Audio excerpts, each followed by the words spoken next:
সন্তান, তার মধ্যে মদন ব্রহ্মপুত্র। তাই ব্রহ্মা তাকে একটা অস্ত্র দিচ্ছে। কি অস্ত্র? যে পঞ্চবাণ দিয়েছি আর একটা ধনুক দিয়েছি। তো এই পঞ্চবাণের কাজ যাকে নিক্ষেপ করবে সে আরেকজনের প্রেমে পাগল হয়ে উন্মাদ হয়েছে। তো ব্রহ্মা যখন বর প্রদান করলেন, মদন মনে মনে ভাবছে বিশ্ব ব্রহ্মাণ্ডে আমার মতো যোদ্ধা আর কেউ নেই। কেন?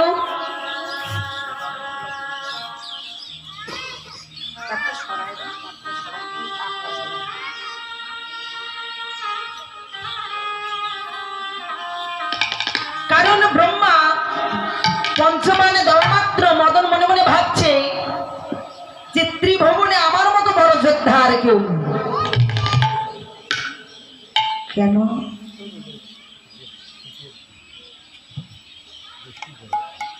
আমার বাণে ব্রহ্মা টলে যায়, আমার বাণে ইন্দ্র টলে, আমার বাণে দেবশ্রী নারদ পর্যন্ত টলে গেছে, আমার বাণে মর্তধামের সকল জীব টলে।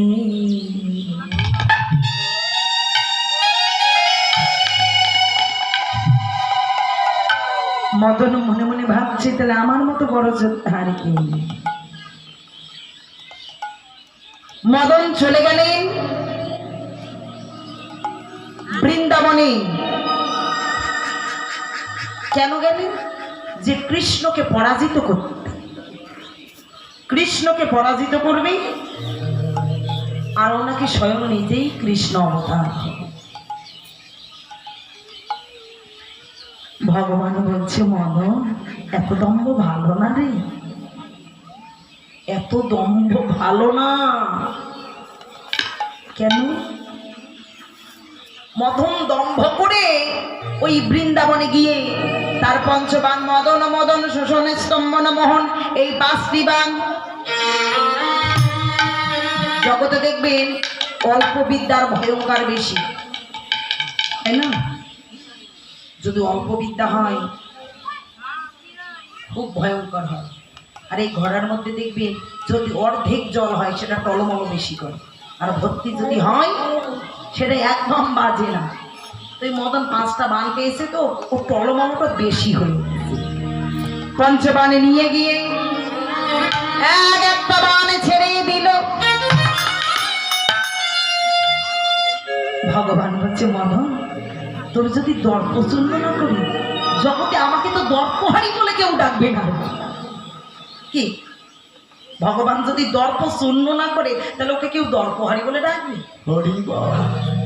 আমাকে যে দর্পহারি বলে কেউ ডাকবে না। দাঁড়াও, তোর দর্প চূর্ণ করতেই হবে। মদন যখন বাণ ছেড়ে দিল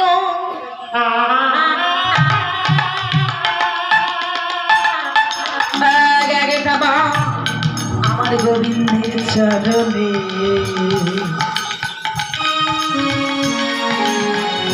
পুষ্পাঞ্জলি হয়ে গেল।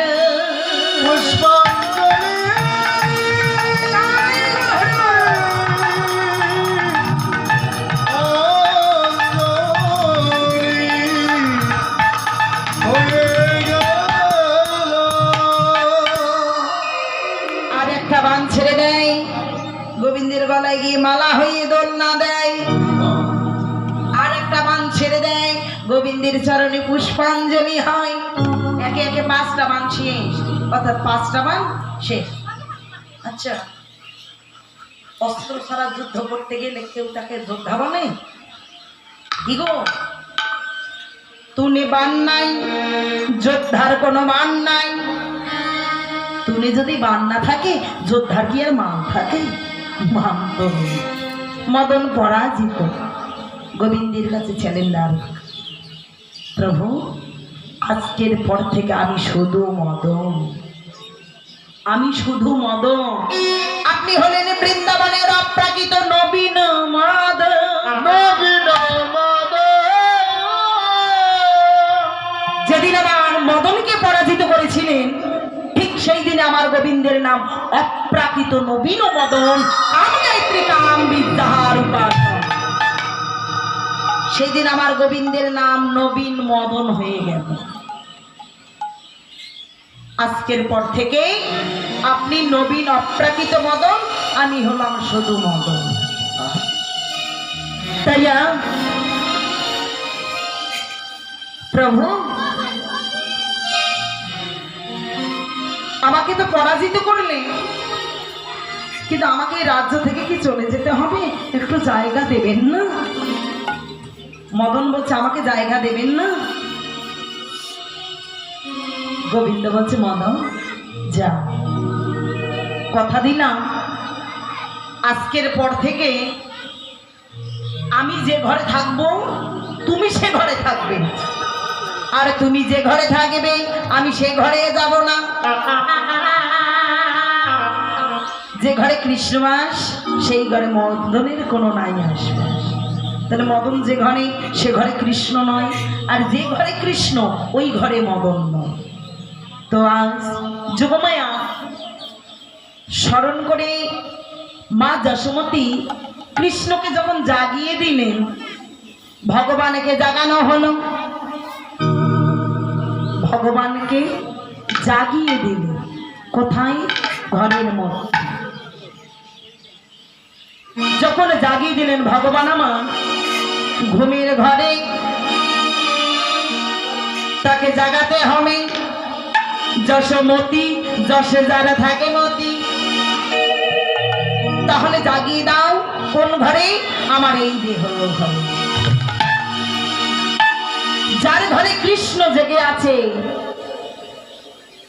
তার ঘরে কোনো অন্যায় অত্যাচার বেভিচার নয়, আর যেই ঘরে কৃষ্ণ ঘুমন্ত ওই ঘরে সদা সত্য বেভিচার পাপাচার দুরাচার নিত্য নিত্যই হয়।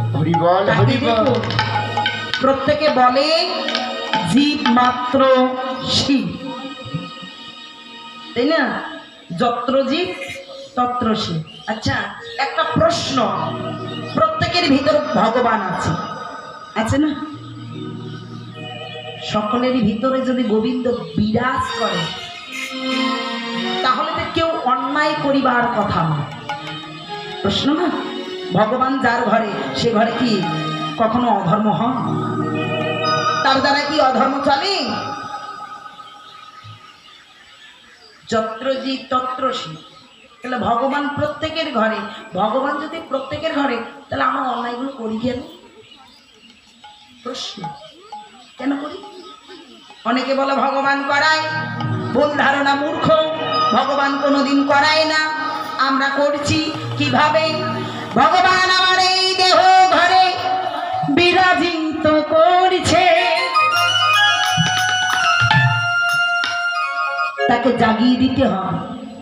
দেহ ঘরে ঘুমন্ত অবস্থায় প্রভু আমার শয়নে আছে, তাকে যে জন জাগায় তার ঘরে ভগবান জাগে, তার ঘরে কোনো অধর্ম অত্যাচার ঘটে না।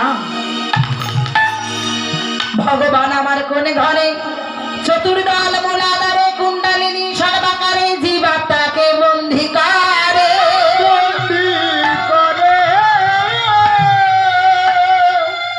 জীব হয়ে আছে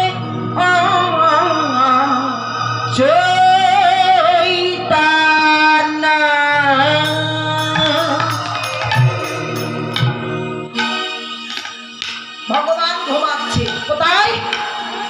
চতুর্দল মূলাধারে কুণ্ডলিনী সর্বাকারে জীবাত্মাকে বন্দী করে, জীব হয়ে আছে অচৈতন্য। স্বাধিষ্ঠান লিঙ্গদ্বারে চন্দ্রস্বরে চন্দ্রস্বরে নাভি পদ্মমণিপুরে রাধা কৃষ্ণের হয় সভা। হৃদি পদ্মনা হাতে শ্যামকুণ্ড পাবি দেখিতে কণ্ঠ কর বিষধাতে রাধা গোবিন্দের হয় যুগল রূপ দ্বারের সঙ্গ।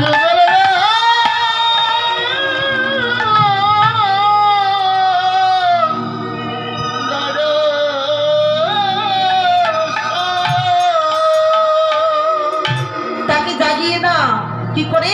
রেচক পুরো কুম্ভ করে গুরুদত্ত মন্ত্র বীজে কুণ্ডলিনী জাগবে। এজন্য গুরু প্রয়োজন, এজন্য দীক্ষা নেওয়া হয়, গুরু ধরা হয়। কেন?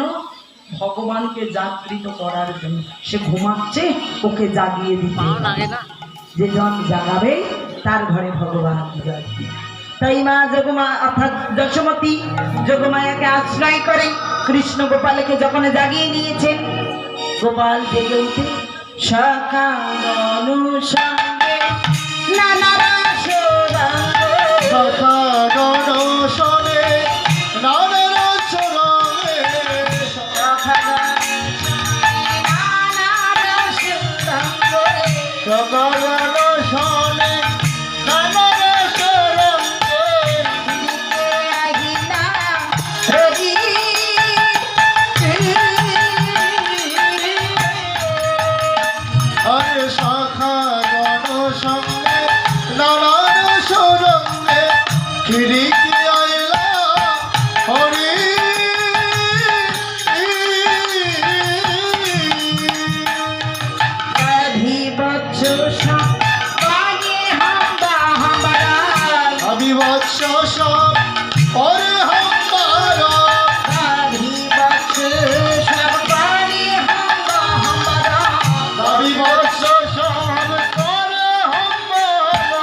সুবাসিত বাড়ি এনে যখন আমার গোবিন্দের সাদা বদনটা ধোয়াই দিলে, গোবিন্দ অর্থাৎ ঘুম থেকে উঠে কি করছে?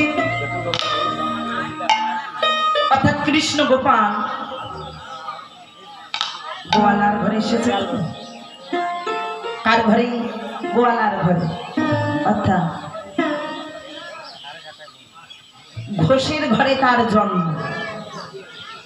যার যেটা কর্ম তার সেটাই কিন্তু ধর্ম। কর্ম কখনো ছোট হয়নি, কর্ম কর্মই হয়। তো ভগবান শিক্ষা দিচ্ছে যার যেটা কর্ম তার সেটাই ধর্ম। আমি গোয়ালা, আমাকে দহন করা শিখতেই হবে, শেখা লাগবে না? পিতৃজাত কর্ম, তাহলে আমার পিতা করছে আমাকেও করতে হবে। আমার পিতা গাবি দহন করছে তো আমাকেও শিখতে হবে। আমরা তো গোয়ালা, তো দহন করছি। যখন দহন করছি, দহন করতে গিয়ে আপনা আপনি মটকিগুলো ভরে গেছে। কেননা গাবিগুলো মনের আনন্দে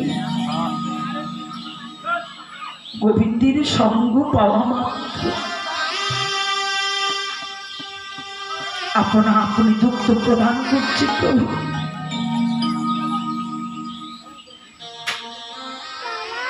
এই মাধবের দুঃখ দিয়ে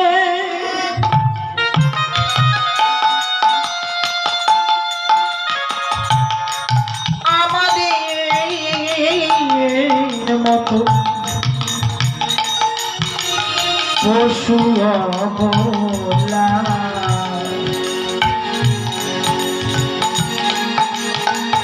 এদের দুঃখ দিয়ে যদি তোমার মতো প্রভুর সেবায় লাগে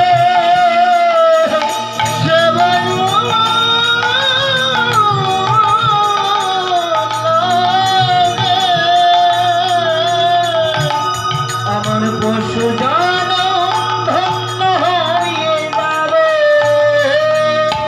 পশু জান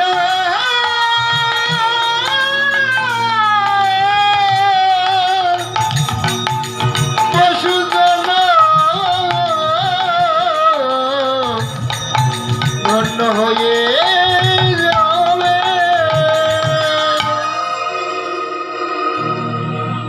আমাদের মতো অধম অবলা পশুর দুঃখ যদি তোমার প্রভুর চরণে লাগে সেবায় লাগে প্রভু অনেক জন্ম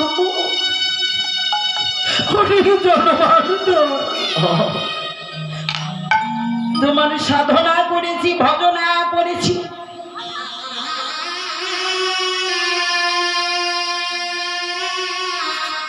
কিন্তু পশুকুলে আমরা জন্ম পেয়েছি এতে একটু কষ্ট নাই প্রভু বিন্দু মাত্র আমাদের দুঃখ নেই। এই পশুকুলে জন্ম পেয়ে আমরা নিত্য নিত্য তোমার সঙ্গ পাচ্ছি জগতে আমার মতো ভাগ্যবান জগতে আর কি আছে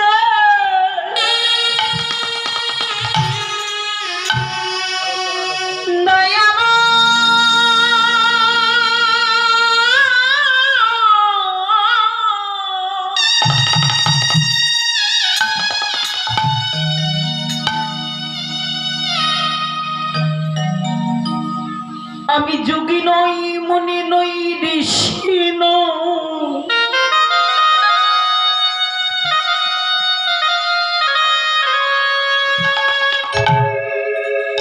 মানব জনমন তোমার চরণে আমার একটা নিবেদন আছে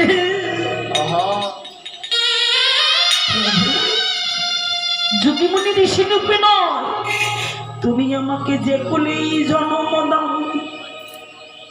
যেন আমরা সর্বদা তোমার সঙ্গ লাভ করিতে পারি প্রভু প্রভুদয়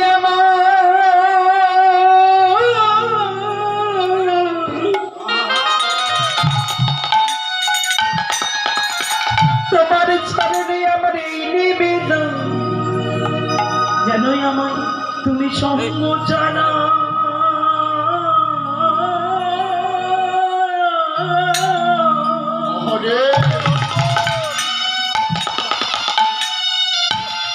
প্রভু তোমার সঙ্গ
সঙ্গ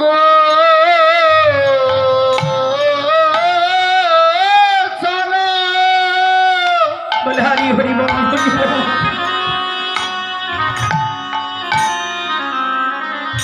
সঙ্গ ছাড়া করো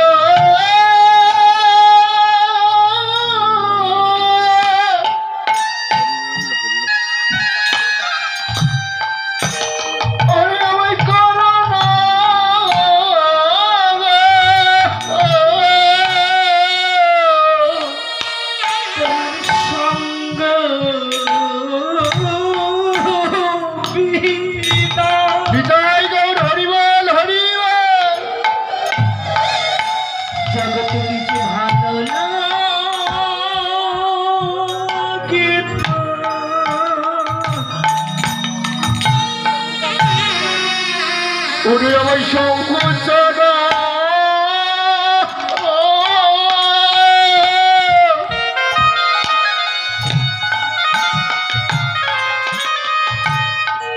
ওরে আমায় করো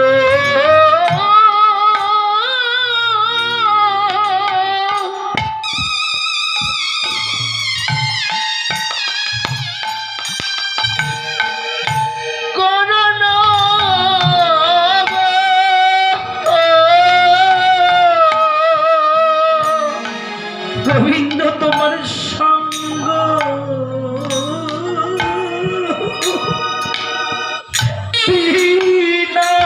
হরি বল হরি বল আমার ভালো লাগে না।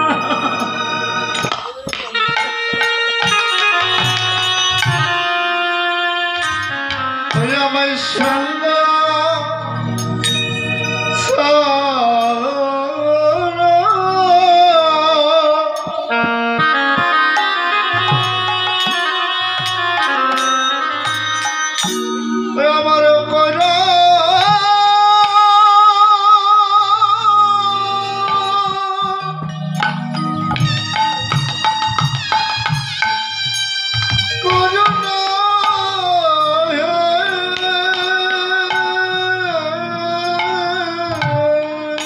জগতে তোমার মধুর সঙ্গ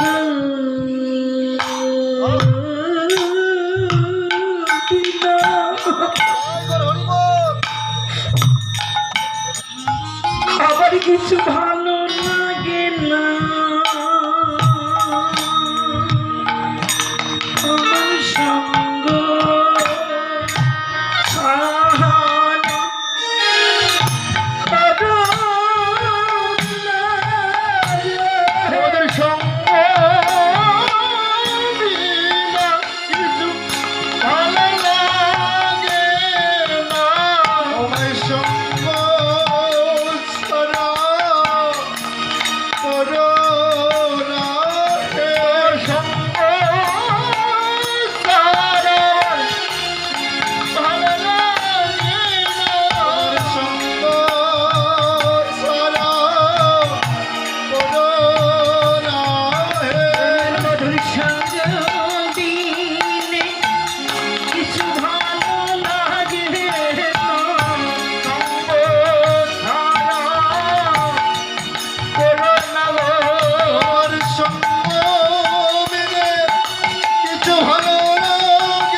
জলে কাঁদছে প্রভু।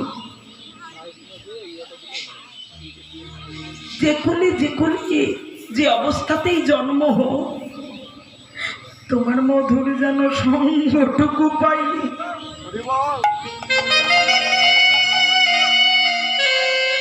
গোবিন্দ কথা দিয়েছিলেন, যা এ জন্ম নয়, প্রত্যেক জন্ম যদি কোনো ভক্ত একবার করে আমার আশ, জীবনে তার করি আমি সর্বনাশ। তারপর ও যদি না ছাড়ে পা, আমি ভগবান ওই ভক্তের চরণে জনম জনমান্তরে হয়ে যাই দাস।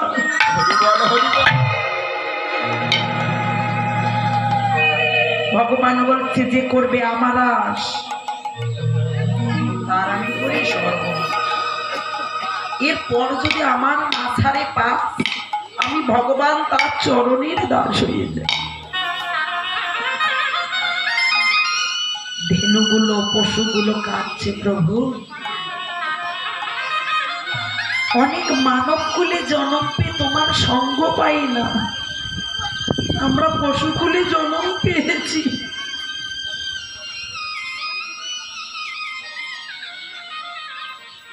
তোমার সঙ্গ পাচ্ছি, কত জনম ধন্য, প্রত্যেক জন্মে জন্মে যেন হয় সঙ্গ। ভগবান বলছে তথাস্তু। আগত কলিযুগে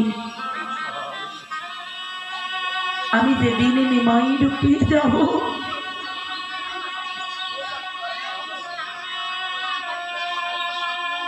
বৃন্দাবনে যারা ধবলি সাবলি অলি প্রিয়লি ছিল, যারা আমার সঙ্গ করিতেছ,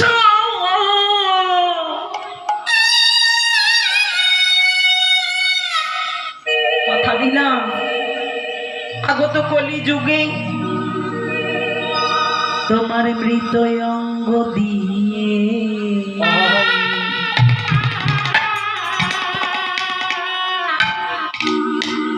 হবে তৈরি মৃদঙ্গ, সেই মৃদঙ্গে বলিবে হরি বল হরি বল আর কৃষ্ণ কৃষ্ণ হরি বল।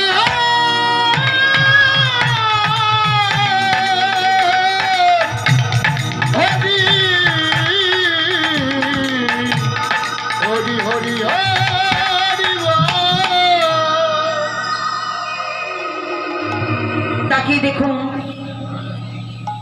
কোটি জন্মে থাকলে ভাগ্য, তবে তো হয় ভক্তের সঙ্গ, চরণ সঙ্গ দোষ। ভগবানের সঙ্গ তখন পাওয়া যায় কোটি কোটি জন্মের সাধনা